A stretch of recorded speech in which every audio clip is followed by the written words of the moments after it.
ತಾಕತ್ತಿದ್ರೆ ಓಪನ್ ಮಾಡ್ಲಿ. ಒಬ್ಬೊಂದು open challenge ಮಾಡ್ತೀನಿ. ಯಾರು ಇಲ್ಲಿರೋ ಒಬ್ಬನೇ ಒಬ್ಬ ವಿದ್ಯಾರ್ಥಿದು ಒಂದು ಎಜುಕೇಶನ್ ಹಾಳು ಮಾಡೋದು ಅಥವಾ ಒಂದು ಕೆರಿಯರ್ ಹಾಳು ಮಾಡ್ಲಿ, ತಾಕತ್ತಿದ್ರೆ ಮುಕ್ತವಾಗಿ ನಾನು ಚಾಲೆಂಜ್ ಮಾಡ್ತಾ ಇದ್ದೀನಿ. ತಾಕತ್ತಿದ್ರೆ ಮಾಡ್ಲಿ, ನಾನು ಇರ್ತೀನಿ. ಅದೇನು ಸಚಿವರು ನಾನು ಕೇಳ್ತೇನೆ, ಅದೇ ಊಟ ಒಂದು ದಿನ ತಿನ್ನೋ ತಾಕತ್ತಿದೆಯಾ ನಿಮಗೆ? ಯೋಗ್ಯತೆ ಇದೆಯಾ ನಿಮಗೆ? ಯಾವುದಕ್ಕಾಗಿ ಹೋರಾಟ? ಅನ್ನಕ್ಕಾಗಿ ಹೋರಾಟ. ಯಾವುದಕ್ಕಾಗಿ ಹೋರಾಟ? ಅನ್ನಕ್ಕಾಗಿ ಹೋರಾಟ. ಅಯ್ಯಯ್ಯೋ ಅಯ್ಯಯ್ಯೋ. ತಿರ್ಲೆ ಬಿದ್ದಂತ ಆಹಾರ ಸೇವನೆ ಮಾಡಿ 30 ರಿಂದ 40 ಜನ ವಿದ್ಯಾರ್ಥಿಗಳು ಅಸ್ವಸ್ಥರಾಗಿದ್ದಾರೆ. ಈ ವಿಚಾರನ ಮುಂದೆ ಇಟ್ಕೊಂಡು ಹೋರಾಟ ಮಾಡಿದ್ರೆ ಯಾವ ಒಬ್ಬ ಇವತ್ತಿನವರೆಗೂ ಕೂಡ ಅಧಿಕಾರಿ ಬಂದ್ಬಿಟ್ಟು ಫುಡ್ ಸ್ಯಾಂಪಲ್ ಚೆಕ್ ಮಾಡಿಲ್ಲ. ಯಾವ ಒಂದು ಫುಡ್ ಇಂದ ಅಸ್ವಸ್ಥರಾಗಿದ್ದಾರೆ, ಆ ಫುಡ್ ಏನಕ್ಕೆ ಆ ರೀತಿ ಆಯ್ತು ಅಂತ ಹೇಳಿ ಅದನ್ನ ಪರೀಕ್ಷೆ ಮಾಡುವಂತ ಕೆಲಸ ಮಾಡಿಲ್ಲ. ಆಗ ನೋಡೋದಾದ್ರೆ ಇದೊಂದು ಹಾಸ್ಟೆಲ್ ಸಮಸ್ಯೆ ಇದಲ್ಲ.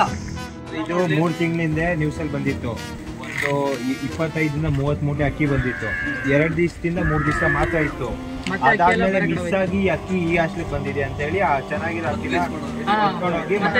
ಅನ್ಯಾಯ ಮಾಡ್ತಾ ಇದ್ರು. ನಾನು ಒಂದು ಮಾತಾಡ್ತೀನಿ ಕೇಳಿ ನಿಮ್ಗೆ. ನೀವೆಲ್ಲರೂ ಯಾರು ಹೇಳಿದ್ರು ಡೆತ್ ನೋಟ್ ಕೊಟ್ಟಿದ್ರಿ ಅಂತ. ಇವಾಗ ಸ್ವತಂತ್ರ ಬಂದಿದೆ, ಸಾಯೋ ಅವಶ್ಯಕತೆ ಇಲ್ಲ. ಯಾಕೆ ಸಾಯ್ಬೇಕು ನಾವು? ಏನಕ್ಕೋಸ್ಕರ ಸಾಯ್ಬೇಕು? ಹೋರಾಡ್ತೀವಿ ನಾವು. ವಾರ್ಡನ್ ಆಗ್ಬೋದು, ತಾಲೂಕ್ ಆಫೀಸರ್ ಆಗ್ಬೋದು, ಡಿಸ್ಟ್ರಿಕ್ಟ್ ಆಫೀಸರ್ ಆಗ್ಬೋದು, 3 ಒಂದೇ ಉತ್ತರ. ನಮ್ಮಿಂದ ಏನು ಮಾಡಕ್ಕಾಗಲ್ಲ, ನಾಳೆಯಿಂದ ನಾನು ಬಂದು ನೋಡ್ಕೊಂತೀನಿ, ನೀವು ಬರ್ರಿ. ಈಗ ಫಾಸ್ಟ್ ಬೇಡ ಅಂತಣ್ಣ. ಎಲ್ಲರೂ ರೆಡಿ ಇದೀರಾ? ಎಲ್ಲರೂ ಹೋರಾಡ್ತೀರಾ? ಪಕ್ಕನಾ? ಈ ಮೂಲಕ ನಾವ್ ಹೇಳ್ತಾ ಇರ್ತಕ್ಕಂಥದ್ದು ಇದು ಒಂದು ಹಾಸ್ಟೆಲ್ ವಿಚಾರಕ್ಕೆ ನಾವು ಬರ್ತಾ ಇಲ್ಲ. ಎಲ್ಲಾ ಹಾಸ್ಟೆಲ್ ಈ ಪ್ರತಿಯೊಬ್ಬ ವಿದ್ಯಾರ್ಥಿಗಳಿಗೆ ವಿಡಿಯೋ ಶೇರ್ ಮಾಡಬೇಕು, ಸರ್ಕಾರಕ್ಕೆ ಸಚಿವರಿಗೆ ತಲುಪೋರ್ಗೂ ಕೂಡ ಶೇರ್ ಮಾಡಬೇಕು. ನನಗೆ ಮೋಸ್ಟ್ ಆಫ್ ದ ಸ್ಟೂಡೆಂಟ್ಸ್ ಏನ್ ಮಾಡ್ತಾರೆ ಅಂದ್ರೆ, ಇವತ್ತು ಬರ್ತಾರೆ, ನಾಳೆ ನಿಮ್ಮ ಪೇರೆಂಟ್ಸು ಅಥವಾ ನಿಮ್ಮ ವಾರ್ಡನ್ನು ಅಥವಾ ನಿಮ್ಮ HODಗಳು, ನಿಮ್ಮ ಡಿಪಾರ್ಟ್ಮೆಂಟ್ HODಗಳು ಅಥವಾ ಕೊನೆಗೆ VCನೇ ಬಂದ್ಬಿಡ್ತಾರೆ. VC ಬಂದ್ಬಿಟ್ಟು ನಿಮ್ದೆಲ್ಲ ಬ್ಲಾಕ್ ಲಿಸ್ಟ್ ಹಾಕ್ಕೊಡ್ತೀನಿ, ಹಂಗೆ ಮಾಡ್ತೀನಿ, ನಿಮ್ಗೆಲ್ಲೂ ಕೆಲಸ ಸಿಗ್ದಂಗೆ ಮಾಡ್ತೀನಿ ಅಂತ ಹೇಳ್ತಾರೆ. ಅವಾಗ ಎಲ್ಲ ವಿದ್ಯಾರ್ಥಿಗಳು ಹಿಂದೆ ಹೋಗ್ತಾರೆ, ಏನನ್ನ ಭವಿಷ್ಯ ಅಂತ. ಈ ತರ ಗುಲಾಮ್ಗಿರಿಲಿ ಡಿಗ್ರಿ ತಗೊಂಡು ನೀವು ಕೆಲಸ ಮಾಡಿ ನಿಮ್ಮ ಜೀವನ ಕಟ್ಕೊಳ್ಳೋದು ಒಂದೇ ಬೇಡ. ನಾನು ನ್ಯಾಯಕ್ಕೋಸ್ಕರ ಹೋರಾಡ್ತೀನಿ. ನಾಳೆ ನಿಮ್ಮ ಅಕ್ಕನೋ ತಂಗಿನೋ ತಮ್ಮನೋ ಇದೇ ಹಾಸ್ಟೆಲ್ಗೆ ಬರ್ಬೋದು, ಅವ್ರಿಗೂ ಇದೇ ಕಷ್ಟ ಆಗ್ತದೆ. ಅವಾಗ ಕಣ್ಣೀರ್ ಹಾಕೊಂಡು ಕುತ್ಕೊಂತಿರೋ ಅಥವಾ ಇವತ್ತೇ ನೀವೆಲ್ಲ ಹೋರಾಡ್ತಿರೋ? ನೀವು ಹೋರಾಡಕ್ಕೆ ರೆಡಿ ಇದ್ದೀರಾ ಅಂದ್ರೆ ನಾನು ನಿಂತ್ಕೊಂತೀನಿ. ಇವತ್ತು ಹೇಳ್ತಾ ನೋಡಿ, CM ಬಂದು, CM ಅಲ್ಲ ಹಿಂದುಳಿದವ್ರದ್ದು ಮಿನಿಸ್ಟರ್ ಹೇಳಿದ್ರೆ ಆತ ಬಂದು ನಿಮ್ಮ ಕೈಯಿಂದ ಲೆಟರ್ ತಗೊಬೇಕು. ಆ ರೀತಿ ಮಾಡೋ ಜವಾಬ್ದಾರಿ ನಮ್ದು. ನೀವೆಲ್ಲ ಮಾಡ್ತೀರಾ? ಎಷ್ಟೆಲ್ಲ ಹೋರಾಟ ಆದ್ಮೇಲೆ ಯಾರೋ ಡಿಒ ಅನ್ನೋರು ಬಂದಿದ್ರಂತೆ, ಮಾತಾಡೋದ್ರಂತೆ, ಆಶ್ವಾಸನೆ ಕೊಟ್ಟಿದ್ರಂತೆ ಇನ್ಮೇಲೆ ಈ ರೀತಿ ಆಗಲ್ಲ ಅಂತ. ಅದಾಗಿ 2 ದಿನಕ್ಕೆ ಆ ಒಂದು ಅವ್ರು ಬಂದು ಆಶ್ವಾಸನೆ ಕೊಟ್ಟು 2 ದಿನಕ್ಕೆ ಮತ್ತೆ ಜಿರ್ಲೆ ಬಿದ್ದಿರ್ತಕ್ಕಂಥ ಪಲಾವ್ನ ಅವರು ಸರಬರಾಜು ಮಾಡಿದ್ದಾರೆ. ಪ್ರತಿಯೊಂದಕ್ಕೂ ದಾಖಲೆ ಇದೆ, ಪ್ರತಿಯೊಂದಕ್ಕೂ ಫೋಟೋ ಇದೆ, ಪ್ರತಿಯೊಂದಕ್ಕೂ ದಾಖಲೆ ಇದೆ. ಅವರು ಅಸ್ವಸ್ಥ ಆಗಿರ್ತಕ್ಕಂಥ ಮೆಡಿಕಲ್ ರಿಪೋರ್ಟ್ ಇದೆ. ಇವತ್ತು ವಿದ್ಯಾರ್ಥಿಗಳು ಹೋರಾಟ ಮಾಡಿದ್ರೆ ಬೆದರಿಕೆ ಆಗ್ತಾ ಇದ್ದೀರಾ, ಪೆನ್ ಇಟ್ಬಿಡ್ತೀನಿ, ಪೆನ್ ಇಟ್ಬಿಟ್ಟು ನಿಮ್ ಭವಿಷ್ಯ ಹಾಳು ಮಾಡ್ಬಿಡ್ತೀನಿ ಅಂತ. ಯಾರು ಪೊಲೀಸ್ ಅವರು, ಈ ಮೂಲಕ ನಾನು ಪೊಲೀಸ್ ಅವ್ರಿಗೆ ಹೇಳ್ತಾ ಇದ್ದೀನಿ, ನಿಮ್ಮ ಮೇಲೆ ಗೌರವ ಇದೆ. ವಿದ್ಯಾರ್ಥಿಗಳು ಯಾರು ಕಾನೂನು ಮೀರಿ ಹೋಗಿಲ್ಲ. ರಸ್ತೆ ತಡೆಯೋ ರೀತಿ ಮಾಡಿದ್ಯಾರು? ಒಬ್ಬನೇ ಒಬ್ಬ ಅಧಿಕಾರಿಗಳು ಬಂದು ಹೇಳಿದ್ರು, ಅಷ್ಟೆಲ್ಲ ಲೈವ್ ಮಾಡಿದ್ದಾರೆ, ಅಷ್ಟೆಲ್ಲ ವಿಡಿಯೋಗಳಿದೆ, ನನ್ನ ಹತ್ರ ಇದ್ದಾರೆ ದಾಖಲೆ. ರೋಡಲ್ಲಿ ಅಡ್ಡ ಹಾಕಿದ್ರೆ ಲೈಫ್ ಹಾಳು ಮಾಡ್ತೀನಿ. ಇವತ್ತು ಓಪನ್ ಚಾಲೆಂಜ್ ಮಾಡ್ತಾ ಇದ್ದೀನಿ, ಯಾವ ಅಧಿಕಾರಿ ನಾನು ಬರ್ಲಿ, ಇಲ್ಲರ ಒಬ್ಬ ಯುವಕನ ಲೈಫ್ನ ಸ್ಪಾಯಿಲ್ ಮಾಡ್ಬಿಡ್ಲಿ. ತಾಕತ್ತಿದ್ರೆ ಪೆನ್ ಇಟ್ರೆ ಇದು ಮಾಡ್ತೀನಿ ಅನ್ನೋದು ತಾಕತ್ತಿದ್ರೆ ಮಾಡ್ಲಿ. CM ಮಾಡಕ್ಕಾಗುತ್ತಾ? ನಾವು ಚಾಲೆಂಜ್ ಮಾಡ್ತೀವಿ, ಒಂದು ಯೂನಿಫಾರ್ಮ್ ಕಳಿಸ್ತೀವಿ ನೋಡ್ತಾರಂತ. ಯೂನಿಫಾರ್ಮ್ ಇರಲ್ಲ ಮೈ ಮೇಲೆ, ನಮ್ಗಳಿಗೆ ಬಂದ್ಬಿಟ್ಟು ವಾರ್ನಿಂಗ್ ಕೊಟ್ರೆ, ಅದರಲ್ಲೂ ವಿದ್ಯಾರ್ಥಿಗಳಿಗೆ ವಾರ್ನಿಂಗ್ ಕೊಟ್ರೆ ಮುಟ್ಟು ನೋಡ್ಕೊಬೇಕು ಅನ್ಕೊಡ್ತೀವಿ. ಇತಿಹಾಸದಲ್ಲಿ ಯಾರಾದ್ರೂ ಗಲಾಟೆ ಮಾಡಿದ್ದೀರಾ? ಆದ್ಮೇಲೆ ಮಾಡಿದ್ದೀರಾ? ಸಾರ್ವಜನಿಕ ಆಸ್ತಿ ಪಾಸ್ತಿ ಮಾಡಿದ್ದೀರಾ? ನಿಮ್ಮ ಪಾಡಿ ನೀವು ಕೂತಿದ್ರಿ ಅಲ್ವಾ? ನಿಮ್ಮ ಪಾಡಿ ಕೂತಿದ್ದವನೇ ಅದು ಯಾವ ರೀತಿ ಹೇಳ್ದ? 4 ವರ್ಷ ಹಿಂದೆ, ಸುಮಾರು ವರ್ಷಗಳ ಹಿಂದೆನೂ ಕೂಡ ಒಂದು ವ್ಯವಸ್ಥೆ ಹೀಗೆ ಇದೆ. ಇವತ್ತಿಗೆ ಬಂದಿದ್ದಾರೆ. ಇವನ್ನೆಲ್ಲ ಟ್ವೀಟ್ ಮಾಡಿದ್ಮೇಲೆ ಗೌರ್ಮೆಂಟ್ ಇಂದ ಎಲ್ಲ ನಾವು ಟ್ವಿಟರ್ ಅಲ್ಲೆಲ್ಲ ನಮ್ಮ ಸಂಘಟನೆ ವತಿಯಿಂದ ನಾವೆಲ್ಲ ಪೋಸ್ಟ್ ಮಾಡಿದ್ಮೇಲೆ ಇವತ್ತು ಇನ್ಸ್ಪೆಕ್ಷನ್ ಬಂದಿದ್ದಾರೆ. ಅವ್ರ ಸಚಿವರು ಶಿವರಾಜ್ ಎಸ್ ತಂಗಡಿಗೆ ಅಂತಕ್ಕಂಥವ್ರು, ಹಿಂದುಳಿದ ವರ್ಗಗಳ ಇಲಾಖೆ ಸಚಿವರು. ನೀವು ಸಚಿವರಿಗೆ ಈ ಮೂಲಕ ನಾನು ಹೇಳಕ್ ಇಷ್ಟಪಡ್ತೀನಿ, ನೀವು ಬರ್ತಿದ್ದೀರಾ ಅಂತ ಆ ಸುದ್ದಿ ಕೇಳಿ ಭಯ ಪಡ್ಕೊಂಡು ಎಲ್ಲ ಹೊಸ ಇನ್ಸ್ಟಾಲ್ ಮಾಡಿದಾರಂತೆ. ನಿನ್ನೆ ನಾನ್ ಕೇಳೋದು, ನೀವು ಬರ್ತಿದ್ದೀರಾ ಅಂತ ಕೇಳ್ಕೊಂಡೇ ಇಷ್ಟೆಲ್ಲ ಅಭಿವೃದ್ಧಿ ಮಾಡಿರೋರು ಒಂದ್ಸಲಿ ಬನ್ರಿ. ನಿಮ್ ಕೆಲಸ ಏನೇನು? ಸಚಿವರ ಕೆಲಸ, ಹಿಂದುಳಿದ ವರ್ಗಗಳ ಇಲಾಖೆ ಸಚಿವರ ಕೆಲಸ ಏನು? ಬರೀ AC ರೂಮ ಕುತ್ಕೊಳ್ಳೋದ? ಇಷ್ಟು ಜನ ವಿದ್ಯಾರ್ಥಿಗಳು ಅಸ್ವಸ್ಥರಾಗಿ ಹಾಸ್ಪಿಟಲ್ ಪಾಲಾಗಿದ್ದಾರೆ, ನೀವು ಒಬ್ರು ಕೂಡ ಅವ್ರ ಬದುಕಿದಾರ ಸತ್ತಿದಾರ ಅಂತ ನೋಡಕ್ ಬಂದಿಲ್ಲ. ಇಷ್ಟು ಜನರು ಆರೋಗ್ಯದ ಭವಿಷ್ಯ ಇದು. ಇವರೆಲ್ಲ ಬಾಳಿ ಬದುಕಬೇಕಂತಕ್ಕಂಥ ಯುವಕರು ಸ್ಟ್ರಾಂಗ್ ಇದ್ರೆ ದೇಶ ಸ್ಟ್ರಾಂಗ್ ಇರೋದು. ಇದನ್ನೇ ತಿನ್ ಸಾಯಿರಿ. ಆಮೇಲೆ ಇನ್ನೇನದು ಅನ್ನದ ಬೆಲೆ ಗೊತ್ತಿಲ್ಲ ಅಂತ ಕೇಳ್ತಾರಂತೆ. ಅವ್ನು ಯಾವನವನು ಅನ್ನದ ಬೆಲೆ ಗೊತ್ತಿಲ್ಲ ಅಂತ ಕೇಳಿದಾರಲ್ಲ ಅವ್ರು ಯಾರು ಅಧಿಕಾರಿ? ನೀನ್ ಕುತ್ಕೊಬೇಕು, ನೀನ್ ತಿಂತೀಯ ಅನ್ನನ? ತಿಂತೀಯನಪ್ಪ ಅನ್ನನ? ನಿನ್ ಮನೆಯಿಂದ ತಂದಾಕ್ತೀಯ? ನೀನ್ ಆ ಮಾತಿನ ದುರಹಂಕಾರದ ಮಾತುಗಳು ನಿಂದು. ಅಧಿಕಾರಿ ಆದವ್ ನೀನು. ಯಾರು ಹೇಳಿದ್ರಲ್ಲಪ್ಪ ದೊಡ್ಡವರು, ಹೋರಾಟ ಮಾಡಿದ್ರೆ ಇಲ್ಲಿ ಮಾಡಂಗಿಲ್ಲ, ಇಲ್ಲಿ ಮಾಡಿದ್ರೆ ಫೈನ್ ಹಾಕ್ತೀವಿ, ಫ್ರೀಡಂ ಪಾರ್ಕ್ ಹೋಗಿ. ಫ್ರೀಡಂ ಪಾರ್ಕ್ ಹೋಗ್ತೀವಿ, ಅಲ್ಲಿ ಹೋದ್ರೆ ಯಾವ ರೀತಿ ಇರ್ತದೆ ಚಿತ್ರಣ ಮಾಡೋಣ ಅಂತ ನೀವು ಊಹೆ ಕೂಡ ಮಾಡ್ಕೊಳಕ್ಕಾಗಲ್ಲ. ಯಾಕೆ ಅಧಿಕಾರಿಗಳಾಗಿರ್ಬೋದು, ಸರ್ಕಾರದ ಒಂದು ಜನಪ್ರತಿನಿಧಿಗಳು ಯಾರು ನೋಡ್ತಾ ಇದ್ದೀರಾ, ಊಹೆ ಕೂಡ ಮಾಡ್ಕೊಳಕ್ಕಾಗಲ್ಲ ನೀವು. ನಾವೇನಾದ್ರು ಫ್ರೀಡಂ ಪಾರ್ಕ್ ಬಂತು ಅಂದ್ರೆ ಉಪವಾಸನೆ ಕುತ್ಕೊಳ್ಳೋದು, ಮಳೆ ಬಂದ್ರು ಹೇಳಲ್ಲ, ರಾತ್ರಿ ಆದ್ರೂ ಹೇಳಲ್ಲ. ಸ್ಥಳಕ್ಕೆ ಸಚಿವರು ಬರಬೇಕು, ನಾವು ಹುಡ್ಕೊಂಡು ಹೋಗಲ್ಲ. ಯಾವ ಸಚಿವನ ಕಚೇರಿಗೂ ಇನ್ನು ಅಳಿಯಲ್ಲ. ಹುಡುಗರ ಮನೆ ಹೇಳ್ತಾರೆ, ಅಣ್ಣ ಸುರಿಯೋ ಮಳೆಯಲ್ಲಿ ನಾನು ಸಚಿವರ ಮನೆಗೆ ಹೋಗ್ಬೇಕು ಅಂತ ಅನ್ಕೊಂಡಿದ್ವಿ ಅಣ್ಣ, ಅಂದ್ರೆ ನಮ್ಗೆ ಅಲ್ಲಿ ಅವ್ರು ಎಲ್ಲಿ ಸಿಗ್ತಾರೆ ಅಂತ ಗೊತ್ತಾಗಲ್ಲ. ಇವತ್ತು ಫೋನ್ ಇಷ್ಟೆಲ್ಲ ವಿಡಿಯೋ ವೈರಲ್ ಆಗ್ತಿದ್ರು ಕೂಡ, ಸುದ್ದಿ ಆಗ್ತಿದ್ರು ಕೂಡ ಸ್ಥಳಕ್ಕೆ ಬರ್ದೇ ಇರ್ತಕ್ಕಂಥ ಅವರು ನಮ್ ಕೈಗೆ ಸಿಗ್ತಾರ ಅಣ್ಣ ಅಂತೆಲ್ಲ ಕೇಳ್ತಾ ಇದ್ದೀವಿ. ಉತ್ತರ ಇದೆಯಾ? ವಿದ್ಯಾರ್ಥಿಗಳ ಪ್ರಶ್ನೆಗೆ ಉತ್ತರ ಇದೆಯಾ?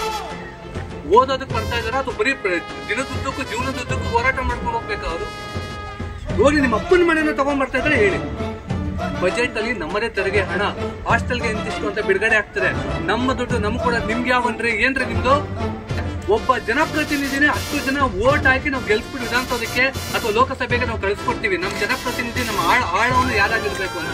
ಒಬ್ಬ ವಾರ್ಡನ್ ಸರಿ ಇಲ್ಲ ಅಂತೇಳಿ ಈ ಹಿಂದಿನ ಬ್ಯಾಚ್ ಕೂಡ ಅಷ್ಟೇ ಅಲಿಗೇಷನ್ ಮಾಡಿದ್ರು ಕೂಡ ರೇಪ್ ಕೇಸ್ ಆಗ್ತಾರಂತೆ. ರೇಪ್ ಕೇಸ್ ಯಾಕೆ? ಹುಡುಗರು ಹಾಸ್ಟೆಲ್ ಯಾರು ಹೇಳಲ್ಲ ಕೇಳಲ್ಲ ಅಂತನ ರೇಪ್ ಕೇಸ್. ಇದ ನೀವು ಬಳಸುವಂತ ಪದಗಳು ವಿದ್ಯಾರ್ಥಿಗಳ ಮನಸ್ಸಲ್ಲಿ ಏನ್ ಸಂದೇಶ ಕೊಡ್ತಾರೆ? 2 ವರ್ಷದಿಂದ ಸ್ಕಾಲರ್ಶಿಪ್ ಬಂದಿಲ್ಲ. ಬೆಂಗಳೂರು ಸೌತಿಗೆ ಮಾತ್ರ ಬಂದಿಲ್ಲ, ಎಲ್ಲ ಡಿಸ್ಟಿಕ್ಕು ಎಲ್ಲ ತಾಲೂಕಿಗೂ ಬಂದಿದೆ.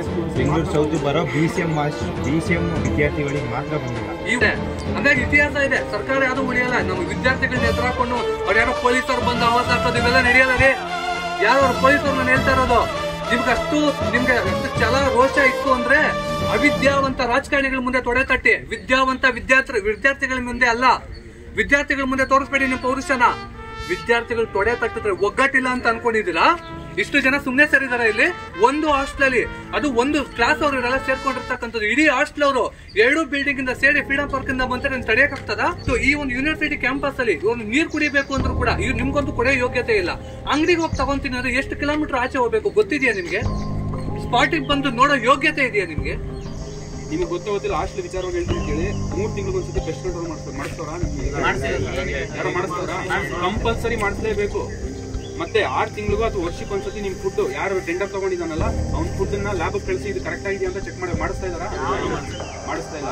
ನೀವು 40 ಜನ ಅಸ್ವಸ್ಥರಾದ್ರಿ, 3-4 ಜನ ತುಂಬಾ ಸೀರಿಯಸ್ ಆದ್ರಿ, ಅವ್ರ ಬಿಲ್ಗಳನ್ನ ಯಾರೋ ಯೂನಿವರ್ಸಿಟಿ ಅವ್ರು ಕಟ್ಟಿದಾರ? ಬಂದು ನೋಡಿದಾರ? ನಿಮ್ಮ ಯಾರು ಬರಲ್ಲ.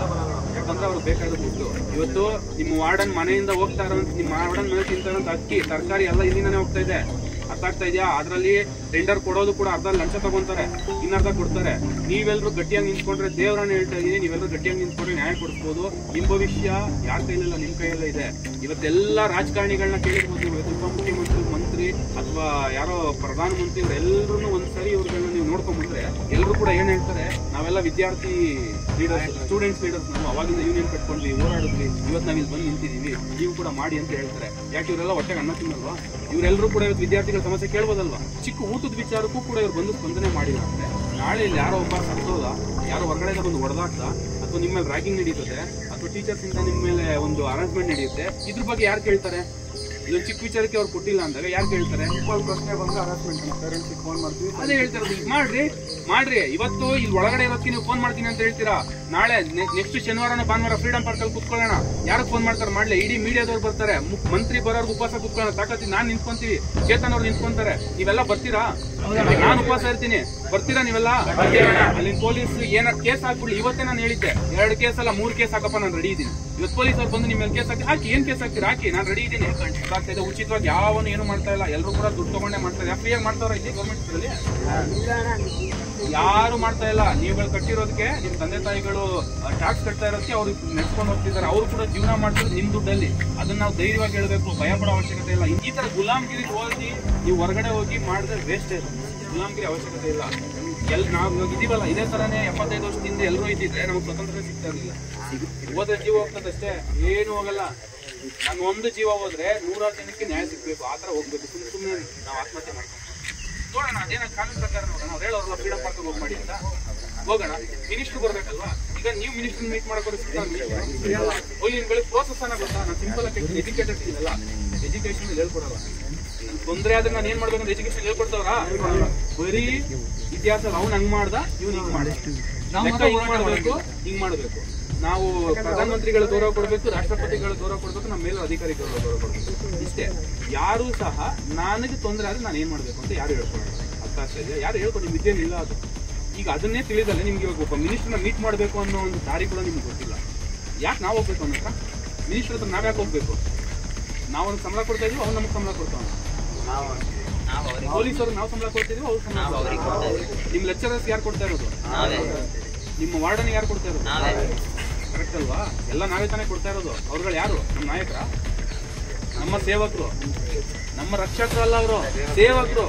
ಸೇವಕನೇ ಅವನು, ಅವ್ರ ಮೇಲಲ್ಲ. ಇಲ್ಲಿ ಯಾರು ಸುಪೀರಿಯರ್ ಇಲ್ಲ. ಅದು ಹೋಯ್ತು 75 ವರ್ಷದಿಂದ ಸುಪೀರಿಯರು, ಆಡಳಿತ, ಸರ್ವಾಡಳಿತ ಇದೆಲ್ಲ ಹೋಯ್ತು. ಇವಾಗ ನಾವೇ ಸರ್ವಾಡಳಿತ ಮಾಡಬೇಕು, ಸಾರ್ವಜನಿಕ ಸರ್ವಾಡಳಿತ ಮಾಡಬೇಕು. ಇದನ್ನೆಲ್ಲ ನಾವು ತಿಳ್ಕೊಂಬೇಕು. ನಿಮ್ಮಲ್ಲಿ ಏನಾಗ್ಬಿಟ್ಟಿದೆ ಅಂದರೆ ಈಗ ಎಲ್ರಿಗೂ ಸಿಕ್ತಿದೆ, ಆದರೆ ಭಯ. ನಾನು ಹೋದ್ರೆ ಬರ್ತಾನೆ, ನಾವು ಬರ್ತೀವಿ, ನಿಮಗೆ ನ್ಯಾಯ ಕೊಡ್ಸೋದು ಬಿಡಲ್ಲ. ಅದೇನ ಎಷ್ಟು ದೊಡ್ಡ ಮಂತ್ರಿ ನಾನು ಬರ್ತೀವಿ, ನಾವು ನಿಂತ್ಕೊಂತೀವಿ. ಎಷ್ಟು ದೊಡ್ಡ ವ್ಯಕ್ತಿ ನಾನು ಬರ್ರಿ, ನಾನು ನೀವು ನಿಂತ್ಕೊಳ್ಳೋದು ರೆಡಿ ಇದ್ದೀರಾ? ಮತ್ತೆ ಕೇಳ್ತಾ ಇದ್ದೀನಿ, ನಾವು ಬಂದ್ರೆ ಬಿಡಲ್ಲ. ಮತ್ತೆ ಕೇಳ್ತಾ ಇದ್ದೀನಿ, ಎಲ್ಲ ರೆಡಿ ಇದ್ದೀರಾ? 100ಕ್ಕೆ 100 ಒಬ್ಬೊಬ್ಬ 10 ಜನಕ್ಕೆ ವಿಚಾರ ತಿಳಿಸ್ತೀರಾ?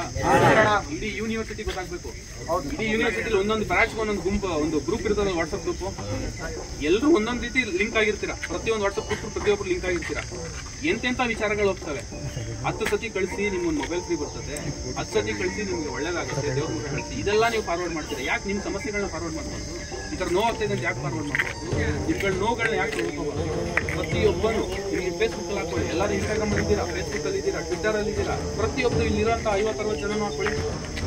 ಹಾಕೊಬೇಕು. ಇಲ್ಲ ಫ್ರೀಡಮ್ ಪಾರ್ಕ್ ಹೋಗ್ಬೇಕು, ನಾವು ನೋಡಿ ಅಷ್ಟು ಜನ ಉಪವಾಸ ನಾವು ಕುತ್ಕೊಂತೀವಿ. ನಮ್ಮ ನಾವು ಕುತ್ಕೊಂಡು 300-400 ಜನ ಯಾಕೆ ಎಲ್ಲಿ ಹೇಳ್ಕೊಂಡು ಹೋಗ್ತಾರೆ? ಅದು ಪೊಲೀಸರ ಬಾಯಿಂದ ಬಂದಿರೋ ಮಾತಲ್ಲ. ವಾರ್ಡನ್ ಸ್ಟೂಡೆಂಟ್ ಸಂಘಟನೆ ಅಂದ್ಬಿಟ್ಟು ದೊಡ್ಡ ದೊಡ್ಡ ಸಂಘಟನೆಗಳಿದೆ. ಎಷ್ಟು ದೊಡ್ಡ ದೊಡ್ಡ ಸಂಘಟನೆ ಅಂದರೆ 1 ಲಕ್ಷ, 2 ಲಕ್ಷ, 10 ಲಕ್ಷ, 20 ಲಕ್ಷ ಕಾರ್ಯಕರ್ತರು ಇರುವಂಥ ಸಂಘಟನೆ. ಈ ಪ್ರೆಸೆಂಟ್ ಇವಾಗಂದ್ರೆ ಹೋರಾಟ ಮಾಡೋ ತಾಕತ್ತಿಲ್ಲ. ಯಾಕೆ ಅವರೆಲ್ಲ ನಿಮ್ಮ ಕೂಗಲು ಕೇಳಿಲ್ಲ? ನ್ಯೂಸಲ್ಲಿ ಬಂತು ನಿಮ್ಮದು. ಆಮೇಲೆ ಅದು ಒಂದಿನ ಅಲ್ಲ, 2-3 ದಿನ, 3-4 ಚಾನಲಲ್ಲಿ ಬಂತು. ಸೋಷಿಯಲ್ ಮೀಡಿಯಾದಲ್ಲಿ ಟ್ರೆಂಡ್ ಆಗ್ತದೆ. ಯಾಕೆ ಅವರು ಜಾತಿ ಸಮಸ್ಯೆ, ಹೊಟ್ಟೆ ಸಮಸ್ಯೆ, ಹೊಟ್ಟೆ ಎಲ್ಲ ಜಾತಿಯವ್ರಿಗೆ ಎಲ್ಲ ಧರ್ಮದವ್ರಿಗೆ ಹೊಟ್ಟೆ ಇದೆ ಅಲ್ವಾ? ಇದು ಪಕ್ಷದವ್ರು ಯಾರು ಬರೋಲ್ಲ, ದುಡ್ಡು ಕೊಡಲ್ಲ. ಯಾರು ಮಾಡಿದ್ರೆ ಪಕ್ಷದ ದುಡ್ಡು ಕೊಡೋದ್ರೆ ಹೋರಾಟ ಬರಬೇಕಲ್ಲ, ಬರಲ್ಲ ಅವರು. ನಾಳೆ ಇದು ದೊಡ್ಡ ವಿಚಾರ ಆದರೆ ಬರ್ತಾರೆ. ನಾವು ಬರ್ತೀವಿ ಅಂತ ದೊಡ್ಡ ವಿಚಾರ ಮಾಡೋಣ. ಇವತ್ತಿಗೆ ಬಿಡೋದು ಬೇಡ. 1 ವಾರ ಮುಂಚೆ ಹೋಯ್ತು, 2 ವಾರ ಮುಂಚೆ ತಿಂಗಳಾಗಿ ಇವೆಲ್ಲರೂ ಮುಂದೆ ಮಾಡೇ ಬಿಡೋಣ. 40 ಜನ ಇಲ್ಲಿ ಬರ್ತಾರೆ ಅಂತ ಹೇಳಿ ರೆಡಿ ಮಾಡೋದು ನಾವು ರೆಡಿ ಆಯ್ತಾ? ಫ್ರೀಡಮ್ ಪರ್ಮಿಷನ್ ತಗೊಳ್ಳೋದ್ರಿಂದ ಹಿಡಿದು ಪ್ರತಿಯೊಂದು ನಾವು ಮಾಡ್ತೀವಿ. ನೀವೆಲ್ಲರೂ ಬನ್ನಿ, ಹೋರಾಟ ಮಾಡಿ. ಆಗಿದ್ದಾಗಲೇ ಮಿನಿಸ್ಟರ್ ಒಂದು ಗ್ಯಾರಂಟಿ ಕೊಡ್ತೀವಿ, ನಮ್ಮನ್ನ ದಾಟಿ ಮುಂದೆ ಅಲ್ಲಿ ಎಷ್ಟು ಜನ ಬರ್ತಾರೋ ಗೊತ್ತಿಲ್ಲ. ಒಬ್ಬನೇ ಬಂದ್ರೆ ಎಷ್ಟು ಜನ ಬರ್ತಿರೋ ನನಗೆ ಗೊತ್ತಿಲ್ಲ. ಒಬ್ಬನೇ ಬಂದರೆ ಹೋರಾಟ ಮಾಡ್ತೀವಿ. ಉಪಸ್ಥಿತಿಗಳ ಶನಿವಾರ ಇಲ್ಲ ಭಾನುವಾರ ಡೇಟ್ ಹೇಳ್ತೀವಿ. ಆ ಡೇಟ್ ನೀವೆಲ್ಲ ಬನ್ನಿ, ನೀವೆಲ್ಲ ಮಾಡೋಣ. ಹೋದ್ರೆ ಪ್ರಾಣ ಹೋಗಿರಲಿ, ಅಥವಾ ಕರ್ಕೊಂಡು ಕೇಸ್ ಹಾಕ್ತೀವಿ. ನಿಮ್ಮೆಲ್ರಿಗೂ ನಾನು ಹೇಳೋದು ಒಂದೇ, ನಾವು ಹಿಂಗೆ ಬಾಯಿ ಮುಚ್ಕೊಂಡು ಕೂತಿದ್ರೆ ಹಿಂಗೆ ಇತಿಹಾಸಗಳನ್ನ ಓದ್ಕೊಂಡು ಇತಿಹಾಸ ಸಾಧ್ಯ ಇಲ್ಲ. ಇತಿಹಾಸ ಸೃಷ್ಟಿ ಮಾಡಬೇಕು ಅಂತ ಹೇಳಿದ್ರೆ ತೋರಿಸ್ಬೇಕು ನಿಮ್ಮ ಶಕ್ತಿಯನ್ನು. ಗುರುದೇವ ಬೇರೆ ಎಲ್ಲ ಉತ್ತರ ಭಾರತದ ರಾಜ್ಯಗಳಲ್ಲಿ ಸ್ಟೂಡೆಂಟ್ಸ್ಗೆ ಚಿಕ್ಕದಾಗಿ ಏನಾದರೂ ನೋವಾದರೂ ಈ ಸ್ಟೇಟೇ ಉದ್ಯೋಗುತ್ತೆ. ನಮ್ಮ ಕರ್ನಾಟಕದಲ್ಲಿ ಸತ್ರು ಬರಲ್ಲ. ಯಾರು ಸತ್ರು ಬರಲ್ಲ. ನನಗೇನಕ್ಕೆ ನನ್ನ ಒಂದು